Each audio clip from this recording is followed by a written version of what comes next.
Week 2, NFL Power Rankings. Let's get into this. Let's just jump right in, huh? Number 32, the Carolina Panthers. Yo, the Panthers offense is not good. No bueno. Now, you would think that Bryce Young being a rookie would be to blame here. And in part, he is, with his inexperience, his mistakes, his poor decisions. But that Panthers offensive line is absolute trash, and they're gonna get him killed. Now, defensively, they have a solid unit. They get lots of pressure on the QB regularly and find themselves in the backfield all game long. They had 6 tackles for loss on Monday Night Football against the Saints. But hey, you gotta play both sides of the ball, right? And collectively, this is the worst team in football. Sorry. I'm actually not sorry. Number 31, Arizona Cardinals. On Sunday, against the Giants, in the first half, Joshua Dobbs and that offense was rolling. They had 4 consecutive scoring drives and had a 20-0 lead at halftime. So right after the break, they come back on the field. The Giants score very quickly. But you have to give credit to the Cardinals because they get the ball back and score yet another touchdown to take a 28-7 lead. They're up by 21 on the Giants, who at this point are not good. But then the fourth quarter started. Suddenly, Joshua Dobbs looked like, Joshua Dobbs. The Cardinals were forced to punt 3 times, and they never crossed midfield in that fourth quarter. Ultimately, the Cardinals lost this game, blew this lead, and lost this game by a field goal to the Giants. And that's why they're number 31. Number 30, Chicago Bears. I don't want to hate the Bears anymore. I really, really don't. My newfound best friend is a Bears fan, and I want to see him happy, just like he wants to see me happy. But this team is so annoying. Justin Fields had 3 yards rushing. Justin Fields missed his wide receivers time and time again. Justin Fields took way too long in the pocket every time he dropped back and ultimately failed his team by sucking balls on Sunday. Despite all those struggles, the Bears somehow got in the end zone in the fourth quarter, cut the lead to 3 points, got the ball back, thinking, hey, we're going to tie this game, maybe even win it. But here comes Justin Fields, playing from his own end zone, throws an interception to a defensive lineman. That's really hard to do. That defensive lineman that caught that interception took that ball and ran it into the end zone. What was it, like 15 feet? Sealed the game. Bears lose. 0-2. Eat a dick. Number 29, Houston Texans. Damn it! I still think the Texans are going to win some games this year.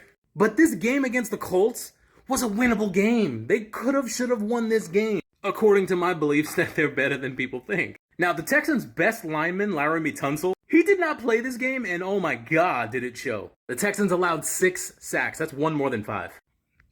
One of those sacks was fumbled away, and that really set the tone for the rest of the game. The lone bright note in this game, because I have to say something positive, because the Texans, I want them to win. C.J. Stroud gets his first touchdown as an NFL quarterback. Threw that hoe to Nico Collins, who had an amazing game, by the way. 146 yards receiving for a shitty Texans team. Not bad, buddy. Number 28.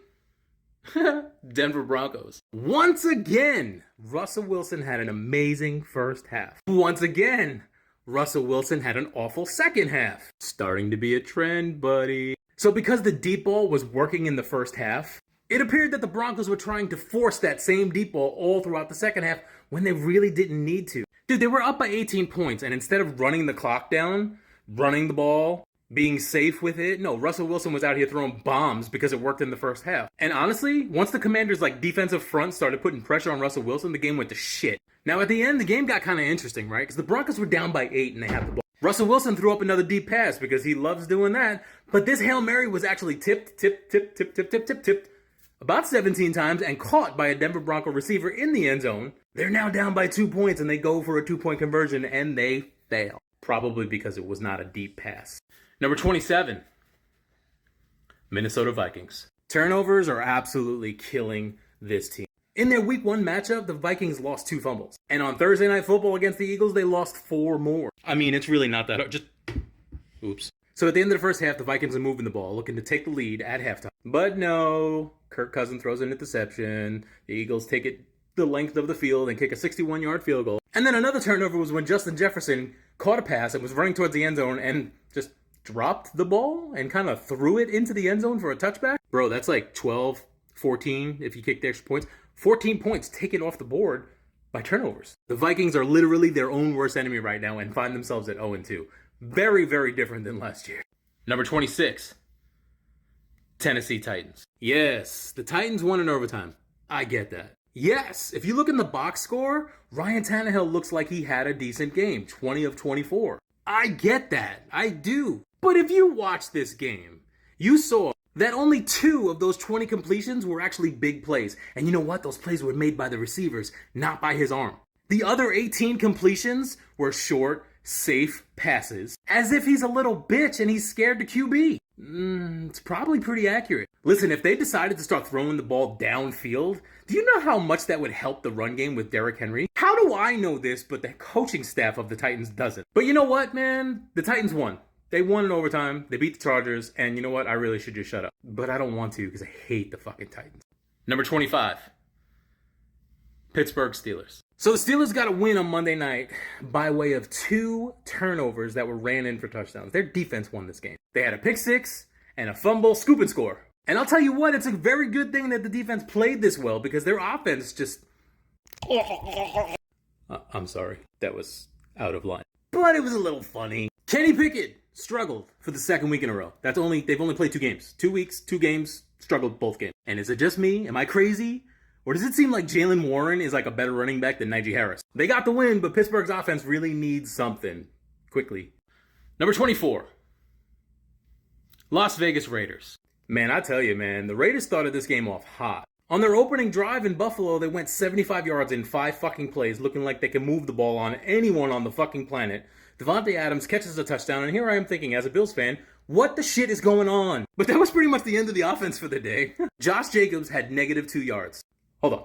Think about this for 1 second, okay? Stand up for me, all right? Stand up. Take a very large step backwards with your right leg. Now take a very large step backwards with your left leg. You have roughly moved 6 feet backwards. Yeah, now you know what Josh Jacobs did on Sunday. In 60 minutes of football. Well, to be fair, the Raiders only possessed the ball about 19 minutes and 55 seconds. Less than 20 minutes. And here's the thing, Jimmy G is not the type of quarterback that can shoulder an entire offense and lead them to the promised land. That's not Jimmy G. Raiders are going to need to get this man some help. How? Where? Who? When? Why? Why? Because they suck. Number 23. Indianapolis Colts. Anthony Richardson has arrived. I was a doubter, I'm not going to lie. I mean, kind of still am. But my dude ran the ball into the end zone twice on Sunday and punched the Texans right in the fucking mouth. Unfortunately, that Texans defense kind of hit back, concussed that motherfucker, and he was out of the game. Have no fear though, Colts fan, because Gardner fucking Minshew is here. Man, he came into the game and kept things rolling. 2 consecutive touchdown drives for Gardner Minshew, and the Colts had a 28-10 lead. After halftime, the Colts defense just took over. They sealed the game in the second half, got themselves their first win of the season. Just concerned about Anthony Richardson because that's 2 games in a row he left with injury. Number 22. New Jersey Giants. Bruh. I mean, you guys all saw it. If you didn't see it, you heard about it. It was like the story. The Giants get absolutely demolished, shut out against the Cowboys in week 1. Week 2, they get the Cardinals. So yeah, here we go. It's like playing the practice squad. Let's get your offense in order. Dude, they were down 20-0 at halftime. Daniel Jones got paid in the offseason to do what?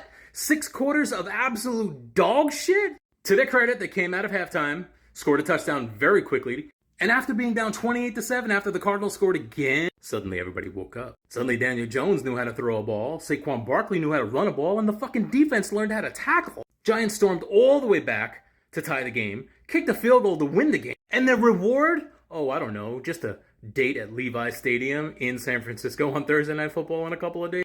Good luck. Number 21.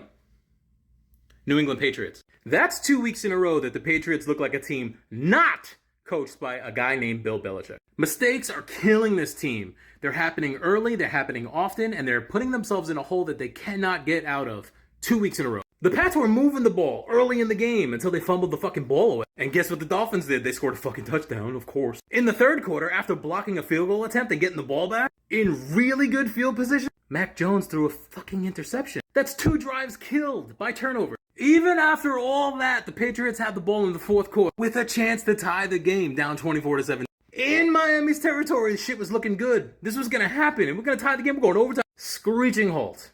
After a short pass and a lateral fell short, Patriots lose 0-2. First time in, I think 98 years since Belichick has been in.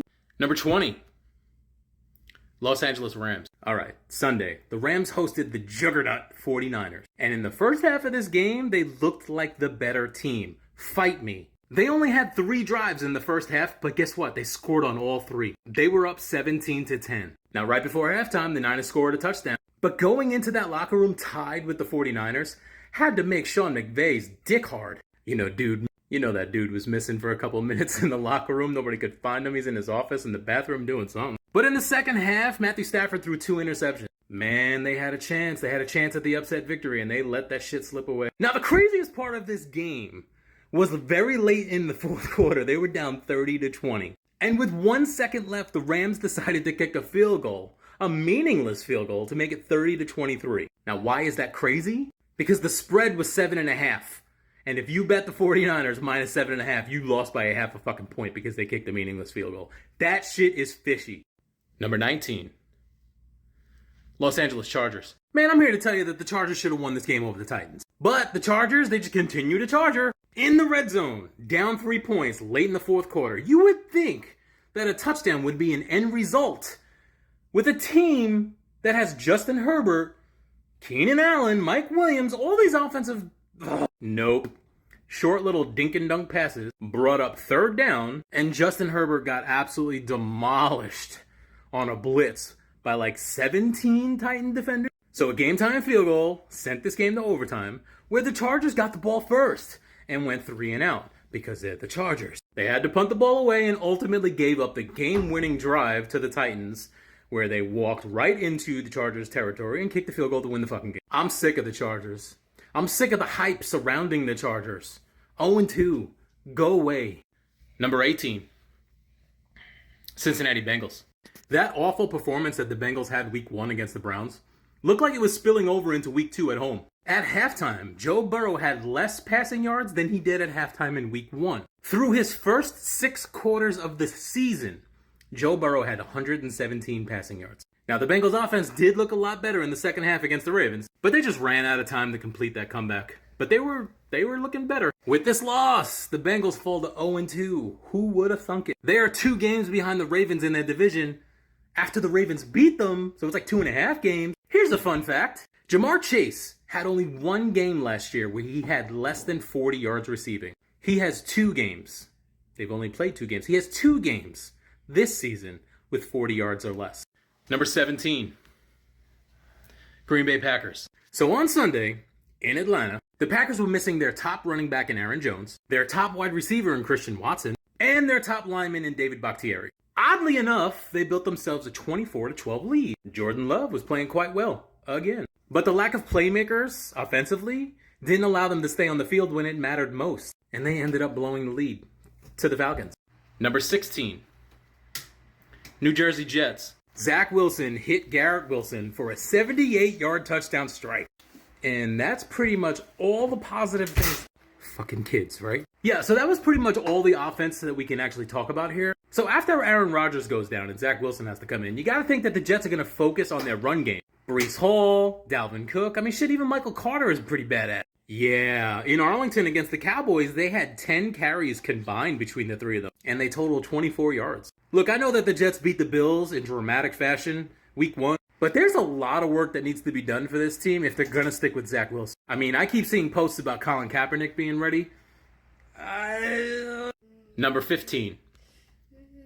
Seattle Seahawks. I said in last week's video that I thought that the Seattle Seahawks were a bunch of frauds. This overtime win that they had against Detroit doesn't change my opinion. Geno Smith, who actually did play well, had a couple mistakes that were pretty bad. For example, up 3 points very late in the game. The Seahawks are trying to run the clock out. The last thing I want to do is give the ball back to the Lions. Geno Smith snaps the ball and takes off. He's scrambling around for his life. He's running backwards and gets sacked. He didn't throw the ball away. He got sacked. 17-yard loss inside the Lions' 5-yard line. Now the Seahawks have to punt out of their end zone. Guess what that did? Guess what kind of field position that gave the Lions? And then guess what the Lions did? They kicked the field goal to tie the fucking game and going over. Now, while I was sitting here laughing because I don't think Geno Smith is it, I kind of had to eat crow because he looked really good in that overtime and marched that team right down the fucking field for a game-winning touchdown. Good on you, but I still think you guys are just fraud. Number 14.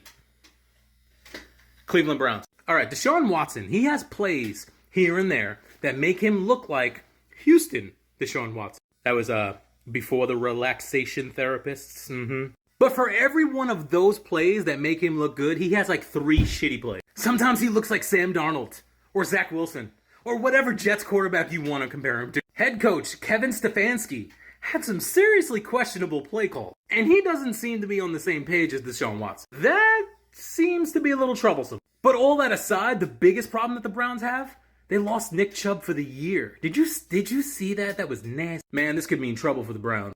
Number 13, Jacksonville Jaguars. Yikes! The Jacksonville Jaguars offense looked like shit on Sunday. The only reason why they scored in the first half on Sunday was because the Chiefs muffed a punt, giving them the ball basically on the 6-inch yard line, and they still could only kick a field goal.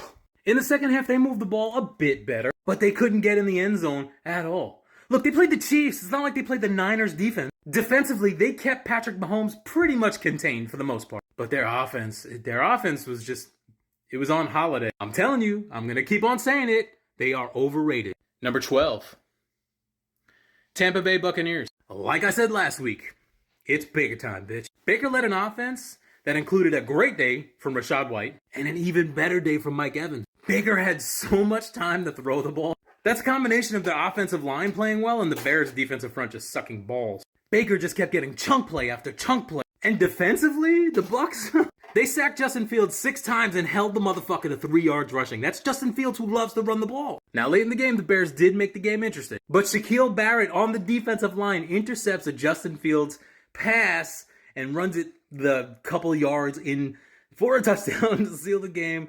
I'm tripping on my words because the Bucs are fucking 2-0. Number 11, Washington Commanders. Now, this was a crazy fucking game.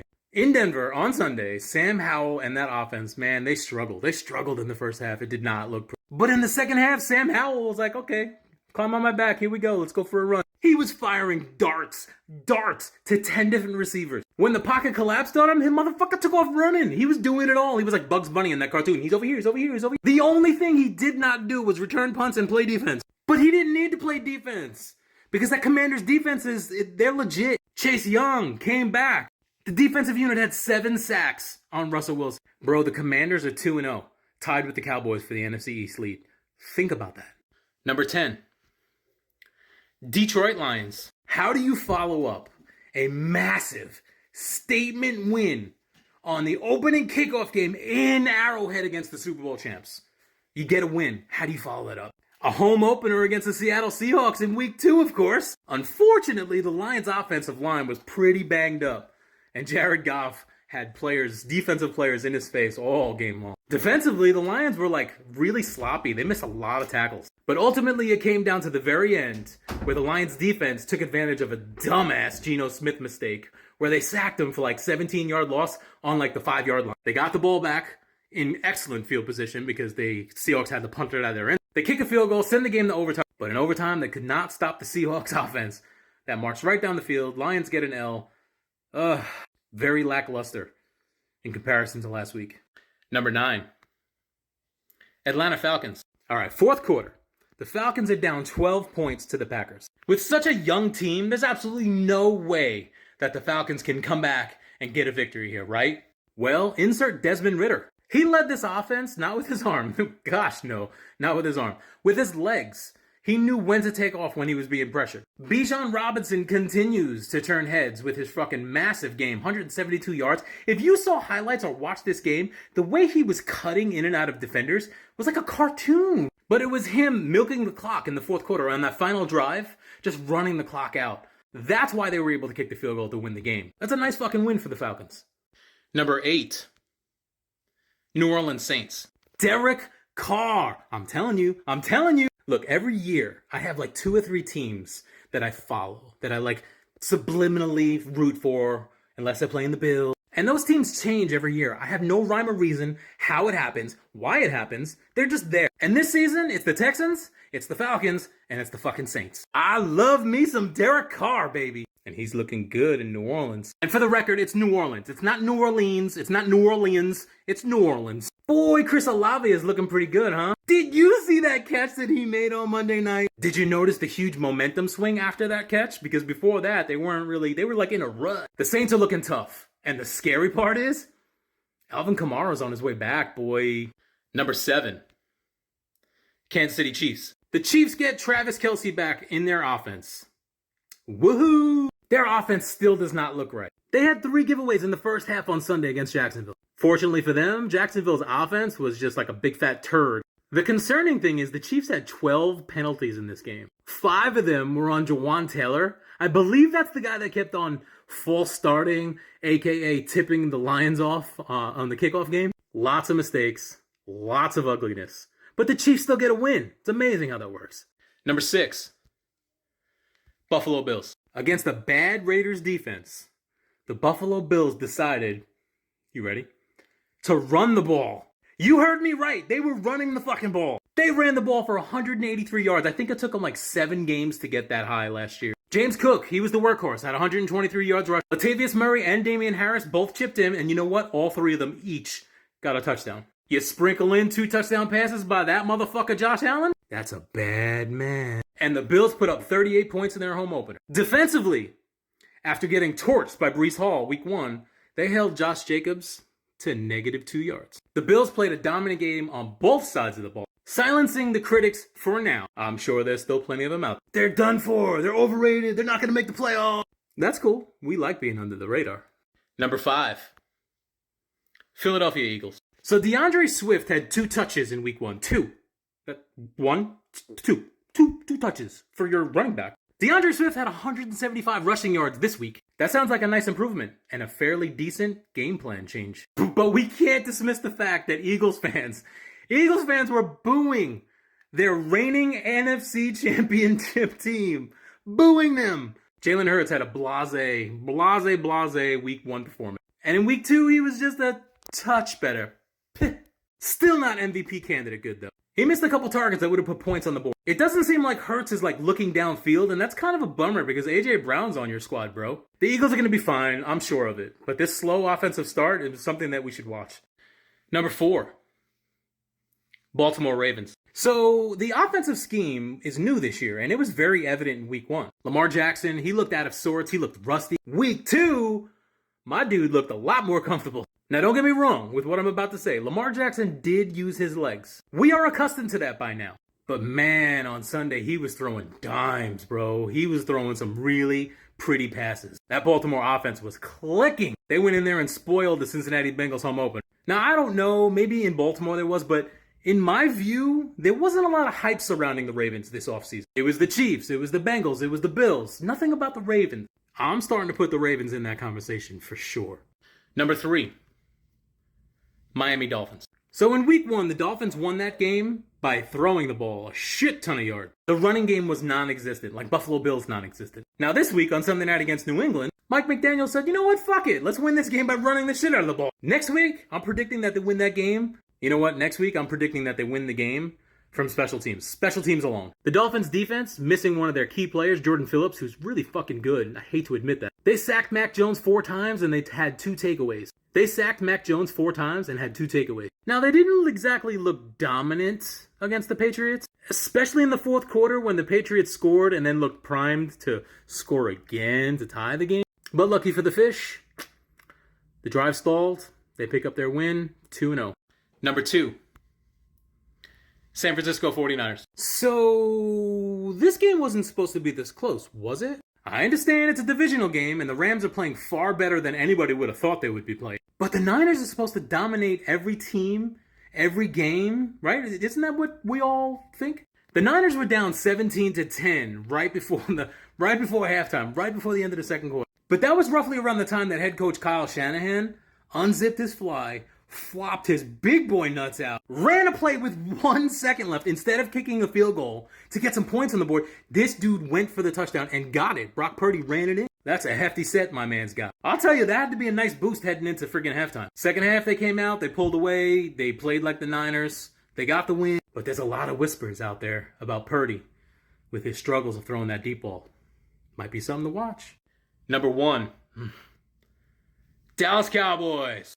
Look, for years, There's been talk about Dak Prescott being mid. Dak Prescott is not elite. He's not a good quarterback. He throws interceptions. Shit, when they signed Trey Lance, there were people out there saying that Dak was going to lose his job. Me? I talk shit about Dak all the time because it riles up Cowboys fans. And they need a dose of their own medicine because the amount of shit that they talk. Oh, we live in your head rent-free. No, you don't. You live in our ears rent-free because you don't shut the fuck up. All right. All that being said, Dak torched the Jets. That premier defense, Sauce Gardner, and all that shit. That defense last week made Josh Allen look like a fucking Pop Warner player. Dak started this game with 13 straight completions. He was firing the ball off so quick that powerful Jets defensive front couldn't even touch his ass. Oh, and they wanted to touch his ass, I tell you. Non-factor. The Cowboys possessed the ball for over 42 fucking minutes. Are you kidding me? The Cowboys put up 30 points, but I tell you that is deceiving. The one and only bad thing I have to say about this performance is that they had to settle for 4 field goals after finding themselves in the red zone. They couldn't punch it in the end zone. Dude, this score could have been a lot worse. Defensively, the Cowboys dominated once again. 3 interceptions, a fumble recovery, 3 sacks. Micah Parsons doing like the doggy walk right on friggin' Zach Wilson's face. Oh God, this team is good.